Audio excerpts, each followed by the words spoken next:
Hello dear students. This is Mrs. Pavitra Ashok. Welcome back to English class. In this session, we are going to complete the prose A Tribute to Netaji, Part 5.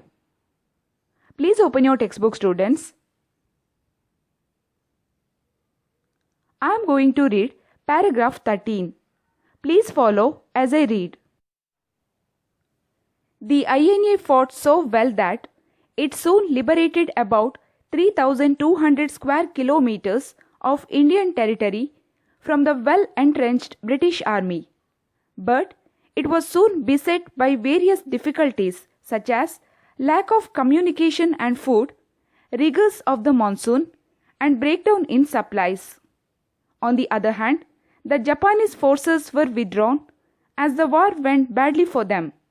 But the INA refused to retreat, with the result that thousands of soldiers were captured by the British forces.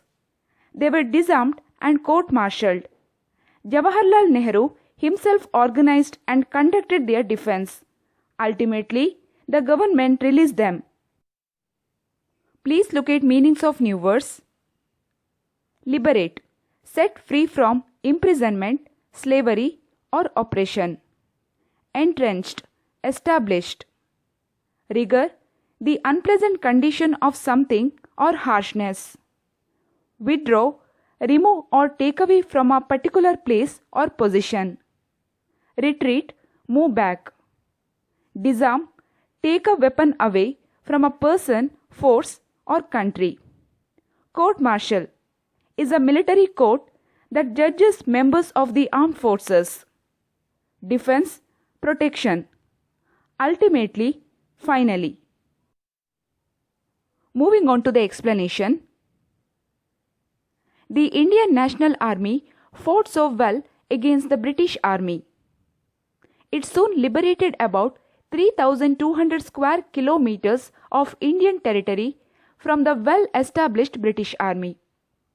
But it had to face various difficulties such as lack of communication and food, rigors of the monsoon, and breakdown in supplies. But on the other hand, as the war went badly for Japan, the Japanese forces were withdrawn. But Indian National Army did not move back. For that, they were disarmed and court-martialed. Their weapons have been taken and they were sent to the military court. Court-martial is a military court that judges members of the armed forces. Finally, with the help of Jawaharlal Nehru, the government released them. Now please look at paragraph 14. Netaji boarded a Japanese aircraft for Tokyo on August 18, 1945. The plane landed in Formosa at noon, and according to the Japanese sources, it caught fire while taking off. Netaji was badly burnt but managed to come out of the plane. He was rushed to a hospital where he died the same night. Moving on to the explanation. Tokyo is the capital city of Japan. Netaji boarded a Japanese aircraft for Tokyo on August 18, 1945.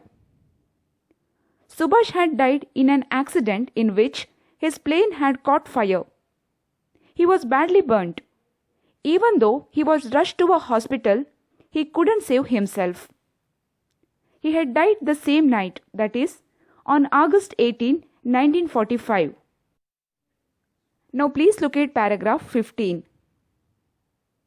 It is amazing how much Subhash Chandra Bose was able to achieve and accomplish in his life of 48 years. He was a brilliant student and could have easily attained a high position of power as an ICS officer. But he preferred a life of trials and tribulations as a fighter for his country's freedom. His proud and independent spirit mocked at ill health and ill fortune.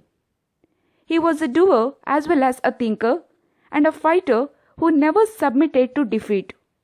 In life, he was a natural leader of men who inspired immense devotion and loyalty. In death, he became a legend. People refuse to believe that Netaji is dead. Perhaps they are right, for martyrs never die. Please look at meanings of new words. Tribulation, a cause of great trouble or suffering. Mocked, tease or laugh in scornful manner. Doer, the person who does something. Immense, great.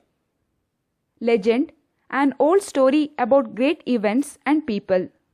Martyr, someone who dies for a cause. Moving on to the explanation.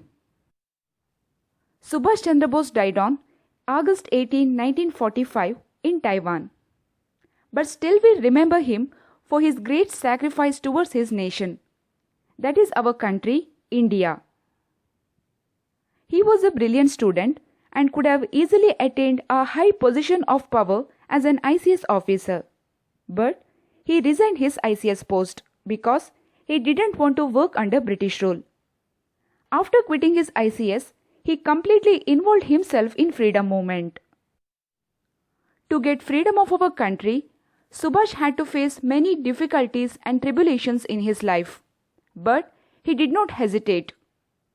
He was always ready to sacrifice his own life for his nation. Now we all live in the independent nation. That's only because of our freedom fighters. There were many freedom fighters who fought for our country's freedom. Dear students, we should always remember the great sacrifice of our freedom fighters. I hope you all have understood the prose, a tribute to Netaji. Now, I'm going to end up this session. Bye for now. Thank you. Have a nice day.